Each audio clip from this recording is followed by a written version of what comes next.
Hello everyone, है I am back with another video lecture. और आज हम ergonomics के ऑलमोस्ट एंड पे पहुंच गए हैं। इसके बाद सिर्फ एक लेक्चर होगा जिसमें हम कंक्लूजन्स को डिस्कस करेंगे, लाइक चैप्टर की कंक्लूजन्स क्या निकली हैं। ठीक है, सो हम आज जिसमें डिस्कस करने वाले हैं वो हमारे पास है into relationship between therapist and ergonomics। ठीक है, या आप ये कह सकते हो रिहेबिलिटेशन और ergonomics में क्या रिलेशनशिप है। ठीक है, इनमें मतलब क्या इंटू रिलेशनशिप है, क्या एक्चुअली ये एक दूसरे से कैसे रिलेट कर रहे हैं। ठीक है, ये हम बात कर रहे हैं।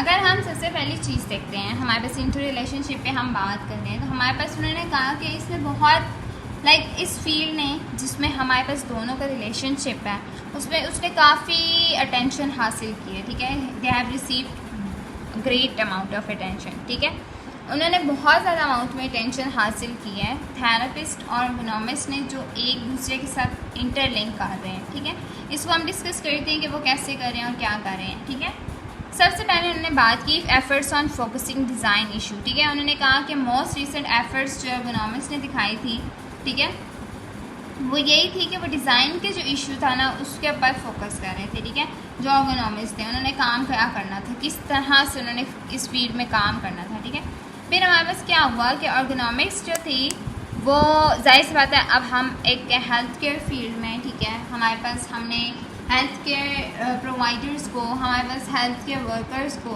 और साथ साथ हमारे पास जो हेल्थ की लाइक आप पेशेंट्स को भी कह सकते हो, आप डिफरेंट तरह से इसको अरेंज कर सकते हो। ठीक है, कि आप किस तरह से फैसिलिटेट कर रहे हो। ठीक है, या आप किस तरह से उस फील्ड में ergonomics को प्रैक्टिस कर रहे हो। ठीक है, कि हमारे पास कैसी थी, कैसे होंगी। ठीक है, उन्होंने कहा एक तो ये बर्जनिंग में, ठीक है, लाइक इसकी इतनी इमर्जिंग फील्ड है, ये रैपिडली इंक्रीज़ होती है। ठीक है, बहुत तेज़ी से इसने इंक्रीज़ किया अपनी रिसर्च में, जिसमें रिसर्चेज हुई, कंडक्ट की गई डिफरेंट एरियाज़ में। ठीक है, डिफरेंट वेरिएशंस के साथ, जैसे हमारे पास टीम वर्क के ऊपर उन्होंने काम किया, उन्होंने क्लाइंट सेफ्टी के ऊपर काम किया। देखो, हमारे पास क्लाइंट सेफ्टी का मतलब क्लाइंट से, थेरेपिस्ट के लिए क्लाइंट आपका पेशेंट हो सकता है। ठीक है, आपका जो पेशेंट है उसकी सेफ्टी के लिए भी ये काम कर रहे हैं। ठीक है, इन्फॉर्मेशन ट्रांसफ़र के लिए काम कर रहे हैं, कॉग्निटिव स्ट्रेटजीज़ यूज़ करते हैं। ठीक है, हम कैसे कॉग्निटिव स्ट्रेटजीज़ यूज़ कैसे कर सकते हैं क्लिनिशियन, ठीक है, उसके ऊपर काम किया। डिज़ाइन क्या है इक्विपमेंट का, कैसा होना चाहिए इक्विपमेंट, इसके ऊपर काम किया। ठीक है, फिर हमने क्लाइंट के एरियाज़ पे काम किया, प्रोटोकॉल वर्क फ्लो पे काम किया। लाइक हमने इन सारे एरियाज़ पे ना हमने हेल्थ केयर फील्ड के ऊपर बहुत ज़्यादा रिसर्चेस कंडक्ट की और रैपिडली कंडक्ट की, बहुत तेज़ी से कंडक्ट की। ठीक है, इन्होंने जो बर्जनिंग का मतलब इधर दिया हुआ है वो सिंपली यही है कि एक रैपिडली तेज़ी से कंडक्ट की गई हमारे पास जो रिसर्चेस थी उन एरियाज़ में, इन सब एरियाज़ में। ठीक है, ओके, इसके बाद उन्होंने बात की हमारे पास कि इन्फॉर्मेशन जो हम ट्रांसफ़र कर, लाइक हमने ये सारी बात करी। ठीक है, उन्होंने फिर कहा थेरेपिस्ट और ergonomics जो थे वो शेयर क्या करते हैं, कुछ कॉमन इंटरेस्ट शेयर करते हैं ना। ठीक है, उन्होंने कहा एक कॉमन इंटरेस्ट तो होगा दोनों के लिए, और वो क्या कॉमन इंटरेस्ट होगा, जाहिर सी बात है वो इन्हीं कुछ प्रिंसिपल्स के ऊपर बेस करे कि यही कॉमन इंटरेस्ट है। बेसिकली ज़्यादातर क्या है, यही कॉमन इंटरेस्ट है जिसके ऊपर हम रिसर्चेस कर रहे हैं, जिसको हम अप्लाई करना है। हमने एक डॉक्टर ने अब क्या करना है, एक डॉक्टर ने अपने पेशेंट के ऊपर अप्लाई करनी है वो चीज़। ठीक है, लाइक आप बेसिकली अगर आप सिर्फ एक पेशेंट को और डॉक्टर के रिलेशन को ले लें तो आप अपने पेशेंट को कोई इक्विपमेंट एडवाइस करना है। ठीक है, आपने उसको कहना है आप क्रचेज़ यूज़ करें, आपने उसको कहना है स्टिक्स यूज़ करें। ठीक है, तो आपने उसको कैसे एडवाइस करना है, ये इस बेस पे करना करिए। ठीक है, कॉमन इंटरेस्ट दोनों का होना चाहिए, थेरेपिस्ट का भी ergonomics का भी एक ही इंटरेस्ट होना चाहिए। वो एक इंटरेस्ट यही है कि हमारे पास हमने पेशेंट के लिए क्या वर्कफुल है। ठीक है, पेशेंट के ऊपर काम क्या कर रहा है, हमारे पास हमारे इर्द गिर्द एरिया पे क्या काम हो रहा है, हम जिस जगह काम कर रहे हैं वो सारा, लाइक आप ये सारे पॉइंट्स इसको कॉमन इंटरेस्ट के बेस पे रख सकते हो। ठीक है, थेरेपिस्ट जो था ना वो कंट्रीब्यूट करता था ergonomics की फील्ड में एक वाइड स्ट्रेंथ, एक यूनिक टाइप ऑफ स्ट्रेंथ थी जो प्रैक्टिस करते थे ergonomics में हम। ठीक है, एज ए थेरेपिस्ट वो ये है कि मतलब 5 प्रिंसिपल एरियाज़ पे उन्होंने डिवाइड किया। ठीक है, ergonomics फॉर वन, लाइक एक इंडिविजुअल के लिए। अब एक इंडिविजुअल के लिए क्या होगा कि एक इंडिविजुअल है जिसको कोई डिसेबिलिटी हुई हुई है तो हम उसके लिए काम कर रहे हैं। ठीक है, उसके ऊपर एक सिर्फ इंडिविजुअल के लिए हम डिज़ाइन कर रहे हैं कोई क्रचेज़। ठीक है, हम डिज़ाइन करें उसके लिए कोई ख़ास इक्विपमेंट्स जो सिर्फ उसी के एक्सरसाइजेस के लिए काम करें। ठीक है, या कोई स्पेशलाइज्ड उसके लिए काम कर रहे हो कि लाइक उसको जो सिर्फ उसके लिए यूज़ हो, एक ही पेशेंट के लिए, एक ही क्लाइंट के लिए आप यूज़ करो, उसकी बात करें, ठीक है। सेकेंड लिखा हुआ है इकोनॉमिक्स फॉर स्पेशल पॉपुलेशन, ठीक है। स्पेशल पॉपुलेशन में आप ये ले सकते हो कि लाइक एक तो डिसेबिलिटी के साथ होते हैं ना, एक स्पेशल पॉपुलेशन होती है लाइक जो स्पेशल चिल्ड्रन होते हैं, ठीक है, या स्पेशल पीपल होते हैं जिनके लाइक जिनके साथ कोई न्यूरोलॉजिकल अटैचमेंट भी होती है, लाइक आपके पास जो डिसेबिलिटी के साथ साथ उस पर कोई न्यूरोलॉजिकल अटैचमेंट है, कोई भी हमारे पास नर्वस सिस्टम की इन्वॉल्वमेंट है, तो हम उस केस में लाइक ले सकते हैं इकोनॉमिक्स स्पेशल पॉपुलेशन के लिए। उनके लिए भी डिफरेंट तरह से ना, अब देखो आप डिफरेंट इक्विपमेंट्स डिज़ाइन कर सकते हो कि उनके लिए हेल्पफुल हो सकें, ठीक है। अगर आप सेरेब्रल पाल्सी का पेशेंट है उसके लिए डिफरेंट इक्विपमेंट्स डिज़ाइन कर सकते हो, ठीक है। और इस तरह से बहुत सी लाइक डिजीज़ के लिए डिफरेंट तरह से आप इक्विपमेंट्स डिज़ाइन कर सकते हो और उनके इर्द गिर्द के एरिया को भी लाइक इस तरह से आप सेट कर सकते हो। नेक्स्ट हमारे पास प्रिवेंशन ऑफ मस्कुलोस्केलेटल इंजरीज, ठीक है। अब इसमें इन्होंने ये बात की है हमारे पास प्रिवेंशन फॉर मस्कुलोस्केलेटल इंजरीज पे कि लाइक अगर आप ये कहते हो मस्कुलोस्केलेटल इंजरीज ना हो, बेसिकली अगर ये आप बात करते हैं एथलीट्स के ऊपर, एथलीट्स हैं, आपके पास स्पोर्ट्स पर्सन है, ठीक है, आप उसमें प्रिवेंट करना चाहते हैं मस्कुलोस्केलेटल इंजरीज को, तो हम उसके लिए स्पेशल कुछ ऐसा एडवांस इक्विपमेंट्स, कोई ऐसे एडवांस लाइक कुछ चीज़ें हम क्या कहते हैं डिज़ाइन करते हैं जिससे हम उनकी प्रिवेंट कर सकें उनकी मस्कुलोस्केलेटल इंजरीज, ठीक है। अब उसकी प्रिवेंशन के लिए आप डिफरेंट प्रैक्टिसेस को भी यूज़ कर सकते हो, डिफरेंट एक्सरसाइजेज, जैसे हम एज ए थेरेपिस्ट हम बहुत सी एक्सरसाइजेज भी यूज़ करते हैं जिनकी प्रिवेंशन के लिए काम करती है। फिर हम इक्विपमेंट्स को डिज़ाइन कर सकते हैं इस तरह से, ठीक है। नेक्स्ट यही पॉइंट है कि हम किस तरह से इक्विपमेंट्स डिज़ाइन कर सकते हैं, ठीक है। लाइक इक्विपमेंट्स डिज़ाइन करने में थेरेपिस्ट एक बहुत बड़ा रोल प्ले करता है। फॉर एग्जांपल मैं कहती हूँ एक बंदा है जिसकी हाइट 4 है, ठीक है, या 4x4 या आप ये लिख लो 5-6 है, ठीक है। एक बंदे की हाइट 5-6 है और उसकी जो एक्जिला के ऊपर एरिया, एक्जिला तक एरिया आ रहा है जहाँ तक उसने 6 को क्रचेस को पकड़ना है, ठीक है। तो वो जो एरिया जो एक्जिला के अंदर उसको क्रचेस को हैंडल करना होता है, ठीक है। आई होप ये बात पता हो कि हमारे पास जो क्रचेस होते हैं वो हम कैसे हैंडल करता है पेशेंट, ठीक है। तो वो भी हम डिफरेंट स्टडीज़ में डिस्कस कर लेंगे। तो उसको पकड़ने के लिए ना बेसिकली क्या होता है कि उसने ना एक्जिला के अंदर उसको सपोर्ट देनी होती है, ठीक है। आप जो एक्जिला के अंदर इतनी हमने हाइट पेशेंट की बतानी है कि आप ऐसी हमने इक्विपमेंट डिज़ाइन करना है जो एडजस्टेबल हो, ठीक है, ताकि हमारे पास उस एक्जिला के अंदर तक वो जाके एडजस्ट हो सके, ठीक है। यही हमारे पास बात हो सकती है कि एक्जिला मतलब आर्म पिट के अंदर, ठीक है, ये जो हमारी शोल्डर के नीचे का रीजन होता है ना, ठीक है, ये हमारा एरिया होता है, इसकी बात करें, ठीक है। इक्विपमेंट डिज़ाइन, ठीक है, हमने इक्विपमेंट्स को डिज़ाइन किया, यही बात होगी, ठीक है। फिर एप्लीकेशंस ऑफ एडीए, ठीक है। एडीए बेसिकली ना हमारे पास ये सारे पॉइंट्स को अगर हम अप्लाई करना चाहते हैं एडीए के ऊपर, ठीक है। एडीए बेसिकली ना हमारे पास एक अमेरिकन विद डिसेबिलिटी एक्ट है, ठीक है, जो मैंडेटेट्स करते हैं कि जो एम्प्लॉयज़ हैं उनको अकोमोडेट किया जाए, ठीक है। जैसे कोई एम्प्लॉय है जो डिसेबिलिटीज़ के राइट्स ले सकते हैं आप इसमें ना, ठीक है। एक ऐसा एक्ट है जिसके अकॉर्डिंगली हमने ऐसे इक्विपमेंट डिज़ाइन करने हैं जो डिसेबल लोगों के ऊपर भी काम करें, ठीक है। तो हमारे पास बेसिकली इस एक्ट के अकॉर्डिंगली भी हम एप्लीकेशन करते हैं, ठीक है, इस एक्ट के अकॉर्डिंगली भी। लाइक देखो अगर आपके वर्क प्लेस पे एक ऐसा बंदा है जो डिसेबल है तो हमने उसके लिए भी उसके अकॉर्डिंग काम करना है ना, ठीक है। तो हमने ऐसी ही डिज़ाइनिंग करनी है कि लाइक उन डिसेबल लोगों के ऊपर भी काम हो सके, ठीक है। ओके, फिर उन्होंने बात की these 5 simplified into 3 major practice applications, ठीक है। अब ये जो 5 हमारे पास पॉइंट्स आए थे या 5 आप प्रिंसिपल एरियाज़ कहते हैं, उनको 3 मेजर प्रिंसिपल एरियाज़ पे डिवाइड कर दिया गया, ठीक है। 3 मेजर प्रैक्टिस एरियाज़ पे divide, work place analysis, work place and tool design and research through the development, ठीक है। बेसिकली वर्क प्लेस एनालिसिस जो एम कर रहा था वो हमारे पास प्रिवेंशन के बगैर है, जैसे वर्क रिलेटेड ना मस्कुलोस्केलेटल इंजरीज ना हो। जैसे हमने पहले भी लेक्चर्स में बात की हुई है, सर्वाइकल इंजरीज बहुत ज़्यादा हो जाती हैं, ठीक है। पेशेंट जो झुक के काम करता है ना उसमें सर्वाइकल पेन, सर्वाइकल इंजरीज, तो वो चांसेस बहुत ज़्यादा होते हैं। इसलिए इसको प्रिवेंट करने के लिए ना उन्होंने बात की कि हमारे पास सामने क्या ना ऐसे एनालिसिस करते हैं, इसको हम आगे डिस्कस कर लेंगे, ठीक है। Work place and tool design for individual disabilities, वही बात होगी कि ऐसे इंडिविजुअल डिफरेंट पेशेंट में ना डिफरेंट तरह की डिसेबिलिटीज़ हो सकती हैं, ठीक है। किसी को सिर्फ फ्यूमर का फ्रैक्चर हो सकता है, किसी को सिर्फ एंकल फ्रैक्चर हो सकता है, किसी का सिर्फ एचलेस स्टैंडर्ड जो है वो लाइक हम अच्छा इतनी डिटेल में बात करते हैं, ठीक है। किसी का हम सिर्फ कहते हैं कि हमारे पास टिबिया फ्रैक्चर हो सकती है, ठीक है, या तो हर बंदे की डिसेबिलिटीज़ अलग अलग हैं, तो उसकी टूल डिज़ाइनिंग हमारे पास अलग तरह से होती है, ठीक है। उसकी हर इंडिविजुअल की टूल डिज़ाइनिंग, टूल जो वो यूज़ कर रहा है, इक्विपमेंट, ठीक है, जब डिसेबल हो चुके हैं, व्हील चेयर यूज़ कर रहे हैं, क्रचेस यूज़ कर रहे हैं, या जो भी यूज़ कर रहे हैं, ठीक है, उस सब के टूल डिज़ाइन इंडिविजुअली होना चाहिए, ठीक है। उसके वर्क प्लेस के अकॉर्डिंगली भी होना चाहिए। सॉरी मैंने देखा नहीं था, तो ये हम पॉइंट डिस्कस कर रहे थे, ठीक है। नेक्स्ट हमारे पास थर्ड है research through the development and use of database, ठीक है। ये हमारे पास है कि research through the development and use of database, हमारे पास बेसिकली ये बात आ रही थी कि अगर हम रिसर्च करते हैं डेवलपमेंट, लाइक हम रिसर्चेस करें ना डिफरेंट तरह से, और डेवलपमेंट पे भी करते हैं, और यूज़ ऑफ डेटाबेस जो पहले से डाटा हमारे पास स्टोर है उसके ऊपर यूज़ करके भी नई रिसर्चेस काम कर सकते हैं। ये 3 मेजर प्रैक्टिस एप्लीकेशन एरियाज हैं, ठीक है, और इन्हीं को आज हमने डिस्कस भी करना है, ठीक है। तो हमारे पास वर्क साइट एनालिसिस सबसे पहले पॉइंट आ जाता है, ठीक है।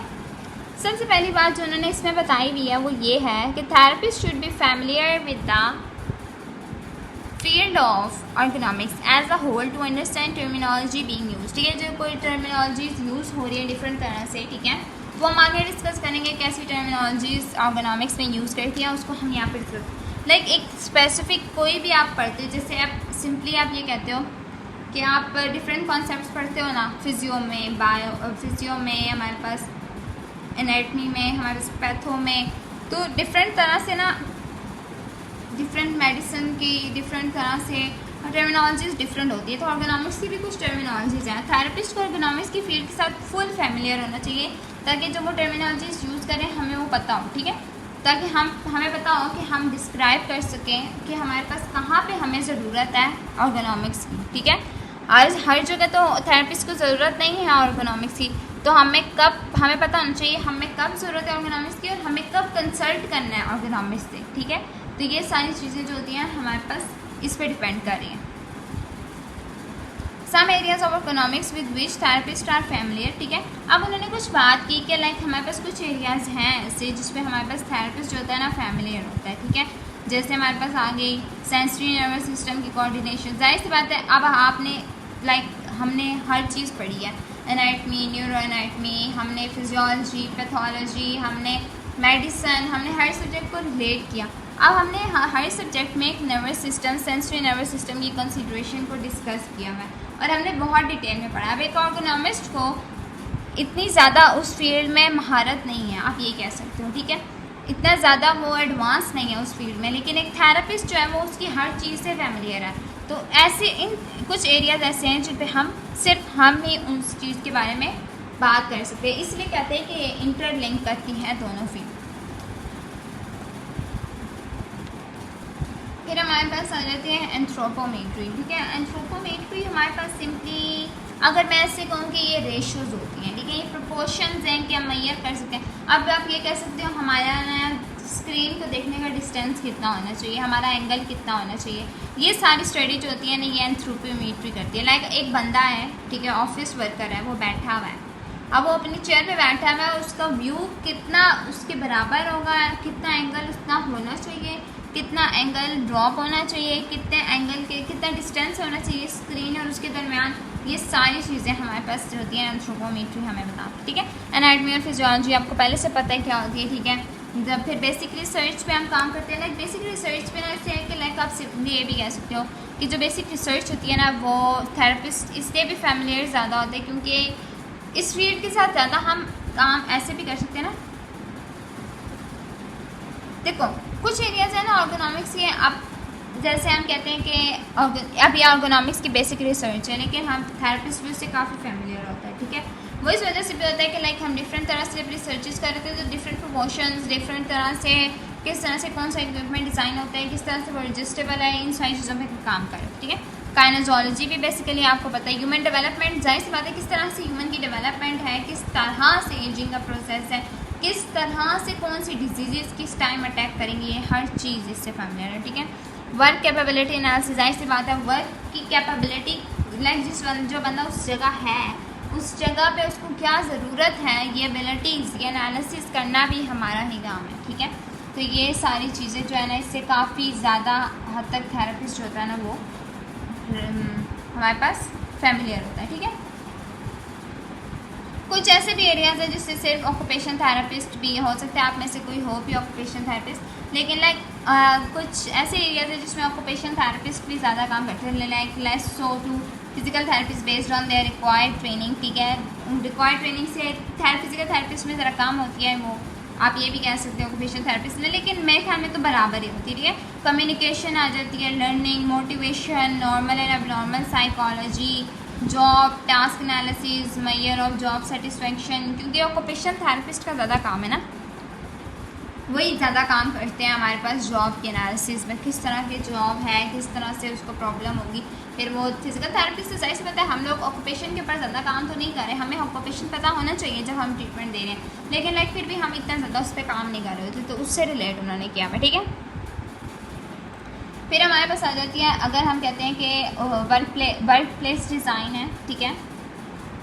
वर्क प्लेस डिज़ाइन है, सीटिंग में, पोस्चर है, सेफ्टी में, और may not be included in the knowledge of entry level therapist, ठीक है। अब एक बंदा है जो एंट्री लेवल का थेरेपिस्ट है, लाइक स्टार्ट लेवल का है, ठीक है, तो उसको कुछ चीज़ें होंगी, कुछ नहीं पता होंगी, कुछ फैमिलियर होंगी, कुछ टर्म्स फैमिलियर नहीं होगी, जैसे पर्सन मशीन कम्युनिकेशन, हमारे पास क्या होना चाहिए, डिस्प्लेज और कंट्रोल्स के बारे में कुछ नहीं पता होगा, वर्क स्टेशन डिज़ाइन कैसे होना चाहिए, noise, temperature, illumination, training, inspection, जैसे पता है वो इतना ज़्यादा अच्छा तो नहीं होता ना, एक लाइक बिकॉज स्टार्ट का थेरेपिस्ट है तो उसके लिए एक्सपर्टीज़ इतनी ज़्यादा नहीं है, ठीक है, तो उसके लिए प्रॉब्लम तो होती है, लेकिन आहिस्ता आहिस्ता हो जाती है। लाइक मेरे और आप जैसे जो होते हैं, हम स्टार्ट के थेरेपिस्ट हैं, ठीक है, जब आहिस्ता आहिस्ता एक्सपीरियंस आता जाता है तो इंसान काफ़ी ज़्यादा बढ़ जाता है, ठीक है। सिग्नल डिटेक्शन, विजुअल डिस्प्ले, ये बहुत सी इन्होंने डिफरेंट प्रोसीजर्स इधर बताए हुए हैं कि जिसके हब पर हम काम करते हैं, ठीक है। Physics as applied to the machinery as well as human motion and advance statistical research methods, ठीक है। डिफरेंट तरह से फिजिक्स को भी इन्होंने यूज़ किया, लाइक फिजिक्स को भी इन्होंने मशीनरी के अंदर काम किया, ह्यूमन मोशंस के अंदर काम किया। फिजिक्स के अंदर बेसिकली बहुत ज़्यादा फिजिक्स के ना चीज़ें यूज़ हो सकती है ऑर्गेनॉमिक्स में, ठीक है, वो हम आगे देख लेंगे, काफ़ी आपको पता भी चल जाएगा। फिजिक्स के बहुत सी चीज़ें जो है ना हम ऑर्गेनॉमिक्स में यूज़ कर सकते हैं, ओके। फिर उन्होंने कुछ बात की कि लाइक उन्होंने कहा कि जितने थेरेपिस्ट को आप एजुकेटेड रख लो, ठीक है, फिर भी कुछ ना कुछ अनफेमिलियर सेफ्टी होती है जो उनको पता नहीं होती, जैसे हम कहते हैं कि उनको सेफ्टी नहीं पता होती कि एक्सीडेंटल लॉस हो सकता है, आपको पेशेंट्स के अंदर क्या प्रॉब्लम हो सकती है, हेल्थ सेफ्टी कैसे हो सकती है, ठीक है, स्टैंडर्ड कोड्स क्या हैं, सेफ्टी डॉक्यूमेंट्स क्या हैं, डिज़ाइनिंग कैसे है, प्लानिंग कैसे, कुछ एरर्स आ सकते हैं उनमें, ठीक है, एक्सप्लोजन्स के प्रॉब्लम क्या है, हैजर्ड्स क्या है, materials, radiation, vibrations, noise, slip, trip, fall, लेकिन सब में ना आप ये नहीं कह सकते कि पर्सन बिल्कुल एक थेरेपिस्ट जो है ना 100% फैमिलियर है, ठीक है, कहीं में कहीं फॉल आ भी सकता है, कहीं ना कहीं उसको हो सकता है चीज़ें ना पता हो, ठीक है, ट्रैक्शन और ये चीज़ें जो होती हैं इनमें लाइक काफ़ी हद तक जो है वो उससे रिलेट ना कर रहा हो, लेकिन फिर भी लाइक काफ़ी वो एजुकेटेड होते हैं, ठीक है। Therapist are well educated in the procedures, the problem identification, जैसे हमने अब वेल एजुकेटेड किन चीज़ों में आ रहे हैं जिसमें अच्छा, अगर मैं इसमें कहूँ कि हमारे पास कैसे हैं, फिर उन्होंने बात की थेरेपिस्ट जो होते हैं ना बहुत वेल एजुकेटेड होते हैं, ठीक है, डिफरेंट प्रोसीजर्स जो हमारे पास प्रॉब्लम आइडेंटिफिकेशन के लिए इस्तेमाल हो रहे हैं उनमें, ठीक है, फिर हमारे पास इंटरव्यूइंग में, फिर हमारे पास ऑब्जर्वेशन में, सही डिफरेंट तरह से ऑब्जर्वेशन करते हैं, इंटरव्यूइंग करते हैं, हम हर रोज़ का काम होता है एक थेरेपिस्ट का, अपने पेशेंट्स को देखते हैं, सर्वेस करते हैं, रिसर्चेस करते हैं, तो उसमें काफ़ी ज़्यादा इंटरव्यूइंग होती है, ठीक है, ऑब्जर्वेशन करते हैं, रिकॉर्ड अच्छा, review, knowledge of different subjects fields, knowledge different subjects और फील्ड्स का ऐसे है कि लाइक एनाटमी का नॉलेज, फिजियोलॉजी का knowledge, neuro anatomy, neuro physiology, gynaecology and the mechanism of treatment of injuries makes therapist excellent allies for ergonomics, ठीक है, क्योंकि इनके पास ये सारे स्किल्स बहुत ज़्यादा हैं, इसलिए ये ऑर्गेनॉमिक्स के लिए एक बहुत ज़्यादा एक्सीलेंट एलीज कहलाए जाते हैं, ठीक है। ऑर्गेनॉमिक्स इनको लाइक ऑर्गेनॉमिक्स के लिए अब ये कह सकते हो कि इंटर रिलेशन इनका बहुत ज़्यादा है, ठीक है, इस तरह से ले सकते हो।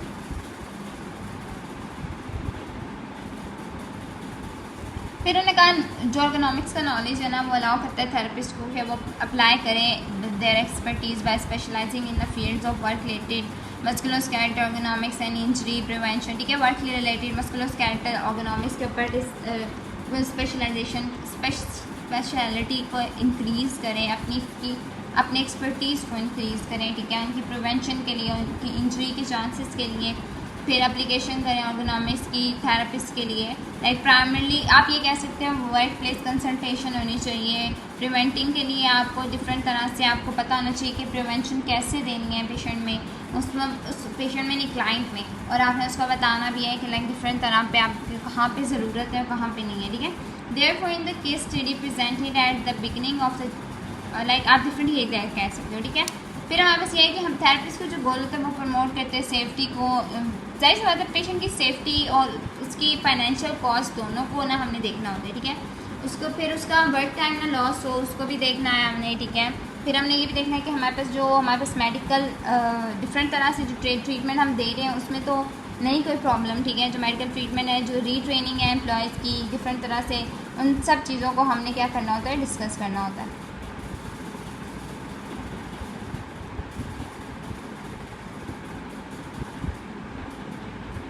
और हाँ, पेशेंट में ना एक लाइक थेरेपिस्ट में एक फंक्शनल कैपेसिटी टेस्टिंग का एक लाइक होनी चाहिए। लाइक आप ये कह सकते हो ऐसे कि ना मतलब एक कंसल्टेटिव जो हमारे पास काम है ना वो एक थेरेपिस्ट को ज़रूर करना चाहिए। लाइक आप एक कंसल्टेशन दे रहे हो ना किसी को, तो लाइक आपकी अपनी भी फंक्शनल कैपेसिटी इंक्रीज़ होती है, आप उसको टेस्ट कर सकते हो, ठीक है। आप उसमें ग्रेडेड लाइक आपको देखो आपकी वैल्यूएशन अच्छी होगी, आप पेशेंट देखने की कैपेबिलिटी इंक्रीज़ होती है, ठीक है। तो ये सारी जो चीज़ें होती हैं ये हमारे पास क्या होती है, इसी से हम क्या कहते हैं बेसिकली वर्क साइट एनालिसिस को हम इसमें डिस्कस कर रहे थे, ठीक है। नेक्स्ट हम देखते हैं कि हमारे पास design for individual with disabilities है, ठीक है। ओके, फिर हमारे पास आ जाते हैं design for individual with disabilities, ठीक है। हम इनके ऊपर बात कर लेते हैं। हमारे पास क्या है कि मोर देन उन्होंने बात की हुई है कि लाइक उन्होंने अमेरिकन, जाहिर सी बात है वो लाइक ऑथर वगैरह अमेरिकन थे, तो उन लोगों ने अमेरिका से रिलेटेड बात की हुई है कि फिज़िकल और मेंटल डिसेबिलिटी के पेशेंट्स 51 मिलियन से ज़्यादा है, ठीक है। डिसेबिलिटी सिर्फ फिजिकली नहीं होती कि मेंटली भी पेशेंट डिसेबल होता है, ठीक है। तो हमारे पास फिजिकली और मेंटल डिसेबिलिटी जो होती है ना, हमारे पास मोर देन 51 मिलियन पर्सन या अमेरिकन में प्रेजेंट थी। उन्होंने कहा जिसमें से 32.5 जो थे ना, अगर हम यहीं पे लिख लेते हैं 32.5 जो थे वो हमारे पास स्वेयरली जो है ना वो डिसेबल थे, ठीक है, स्वेयरली डिसेबल थे।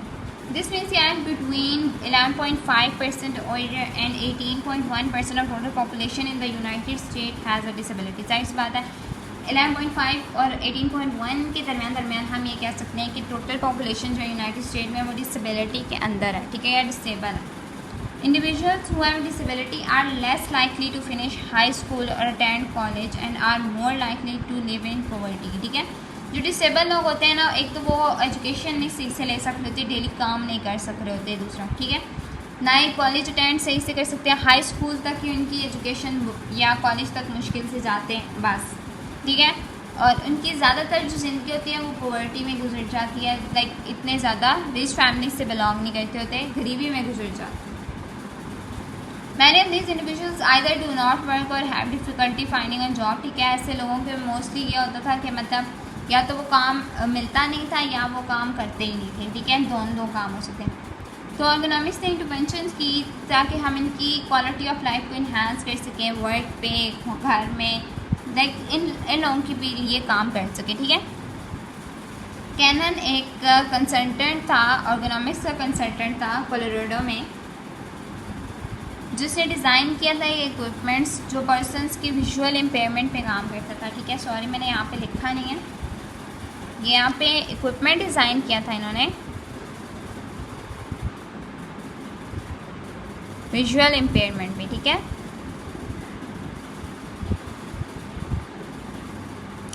फिर उन्होंने विजुअल इम्पेयरमेंट डिज़ाइन किया था और उन्होंने उन्होंने एक बात की थी, उन्होंने कहा था no segment of the population suffers more from neglect of human factor requirements in product design than the severely handicap, ठीक है।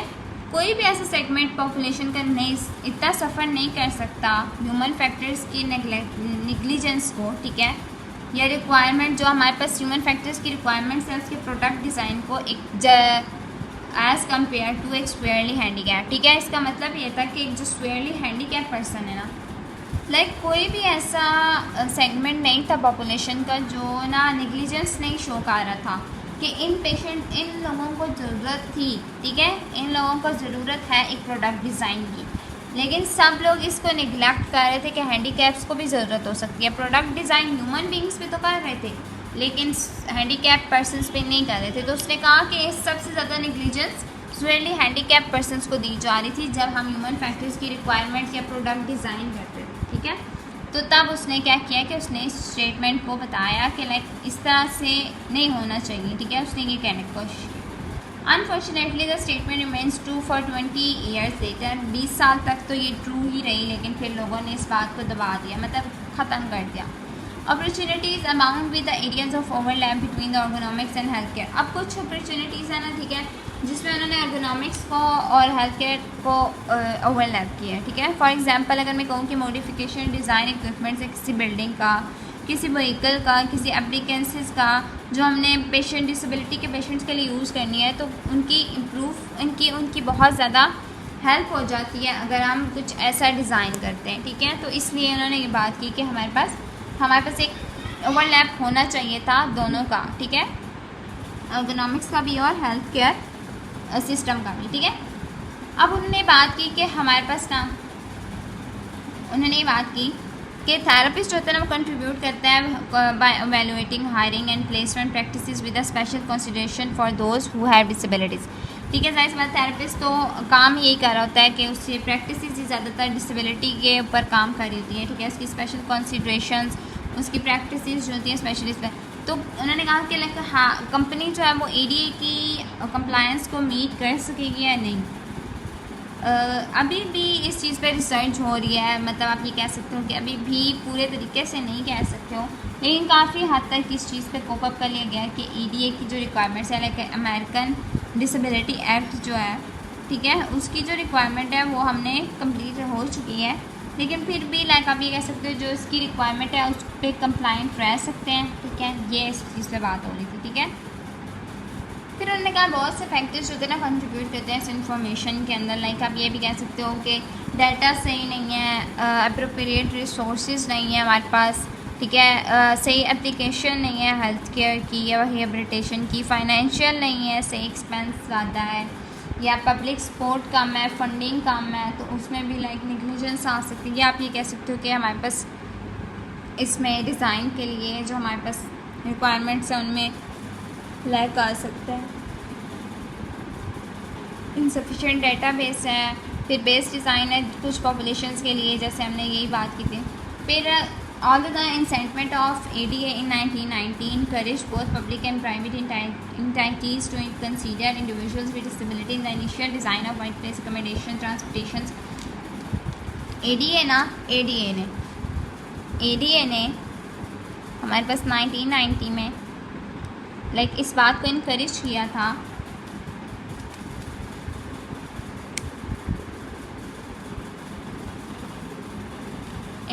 किया था कि हमारे पास ना हम ये कह सकते हैं कि उन लोगों को जो डिसेबल है उनको हर तरह की एकोमोडेशन मिलनी चाहिए, ट्रांसपोर्टेशन मिलनी चाहिए, कम्युनिकेशन सर्विसेज होनी चाहिए, वो भी अचीव कर सके ज़िंदगी में कुछ। तो उस तरह से उन्होंने बहुत ज़्यादा इस चीज़ को इनकरेज किया था कि होना चाहिए। ठीक है, उन्होंने बहुत से हार्डवेयर सॉफ्टवेयर प्रोग्राम डेटाबेसेस बना दी थी जो डिसेबिलिटी के लोगों के लिए थी ताकि वो यूज़ कर सकें। ठीक है, और बहुत सी उन्होंने जीरियाटिक पॉपुलेशंस के लिए इंक्रीज़ कर दी थी स्पेंडिंग के लिए। रिसर्च अमेरिकन बहुत सी रिसर्चेस करते थे इस चीज़ के ऊपर ताकि वो एडवांस कर सकें इस चीज़ को। ठीक है, आप ये कह सकते हो कि उसको डाटा को डिफरेंट तरह से इंक्रीज़ कर सके, एल्डरली पेशेंट्स में भी और डिसेबल पेशेंट्स में भी। ठीक है, एंथ्रोपोमेट्रिक करैक्टरिस्टिक्स भी लाएँ, लिमिटेशंस जो थी उनके ऊपर काम कर सके, डिफरेंट तरह से डिफरेंट डिसेबिलिटीज़ को प्रिवेंट कर सकें, फर्दर डिसेबिलिटीज़ ना हो। अगर ये काम बंदा कर रहा है तो उसमें कोई रिस्ट्रिक्शंस है उन पे काम कर सकें।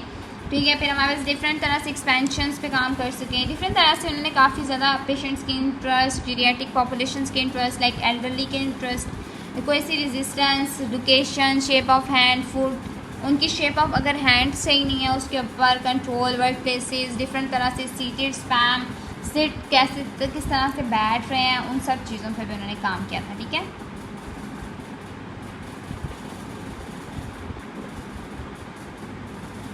और लास्ट जो हमारे पास टॉपिक है ना वो हमारे पास रिसर्च इंटरेस्ट, ठीक है। थेरेपिस्ट और एर्गोनॉमिक्स दोनों के ना सेम इन्फॉर्मेशन होनी चाहिए ह्यूमन परफॉर्मेंस के लिए। थेरेपिस्ट को भी लाइक एर्गोनॉमिक्स का डाटा यूज़ करना चाहिए और लाइक क्लिनिकल ट्रीटमेंट के लिए उनको भी काम करना चाहिए, प्रिवेंशन प्रोग्राम्स के लिए। लाइक आप ऐसे कह सकते हैं, for example when treating a hospitalised एक पेशेंट है आपके पास, तो थेरेपिस्ट को अवेयर होना चाहिए कि उस पर इफेक्ट्स क्या पड़ेंगे, जो उसकी मसल की स्ट्रेंथ है या मसल स्ट्रेंथ टेस्टिंग है। Therapist also be aware on the effects of sleep deprivation on the cognitive. आप ये भी कह सकते हैं ना कि उसकी लर्निंग पे क्या इफेक्ट आ रहा है, ये सारा तो थेरेपिस्ट को पता है, ठीक है। Much of this information is found in ergonomics research among the population without disabilities, ठीक है। और बहुत सी इन्फॉर्मेशन जो है वो हम ये कहते हैं कि मतलब उन्होंने ना, आप ये कह सकते हो कि कुछ ऐसे प्रिवेंशन प्रोग्राम्स डिज़ाइन किए कि मतलब उनमें डिफरेंट तरह से आप डिस्कस कर सकते हो। और बहुत सी ऐसी चीज़ें होती हैं जो नॉर्मल पीपल में पाई जाती है, सिर्फ डिसेबिलिटीज़ में नहीं होती, ठीक है। तो उनके लिए भी काम करना ज़रूरी था, ठीक है। थेरेपिस्ट ने यूज़ किया एर्गोनॉमिक्स के डाटा को बहुत एबल बॉडी के लिए, और जो डिसेबल लाइक जो ठीक लोग हैं और जो डिसेबल लोग हैं उनके, और एक एवेलुएशन बनाते हैं, लाइक गोल सेटिंग कराते हैं, ठीक है, ताकि हम एक ट्रीटमेंट को डिज़ाइन कर सकें और हम उसको डिफरेंट तरह से उसको अपनी फील्ड्स में कर सकें। लाइक न्यूरोसेंसिटिव फंक्शन, स्ट्रेंथ टेस्टिंग, हर चीज़ उस चीज़ के ऊपर डिपेंड कर रही होती है, ठीक है। ये सारी हम रिसर्च इंटरेस्ट में देख रहे होते हैं। और नेशनल रिसर्च गोल्स हमारे पास बेसिकली यही होते हैं कि मतलब लाइक कॉमन एरियाज़ पे काम कर रहे होते हैं, एर्गोनॉमिक्स भी और हेल्थ केयर वर्कर्स भी, ठीक है। एंथ्रोपोमेट्री पे, स्ट्रेंथ पे, डिज़ाइन पे, टेक्नोलॉजी पे, स्पेशल पॉपुलेशन पे, ये हर चीज़ें हर बार यही चीज़ रिपीट हो रही है, और यही सारी चीज़ें हैं जो इसमें इस चैप्टर में इन्होंने डिस्कस की हैं। थैंक्स फॉर वॉचिंग, और बाकी हम लास्ट लेक्चर में इस चैप्टर की फुल कंक्लूजन करेंगे।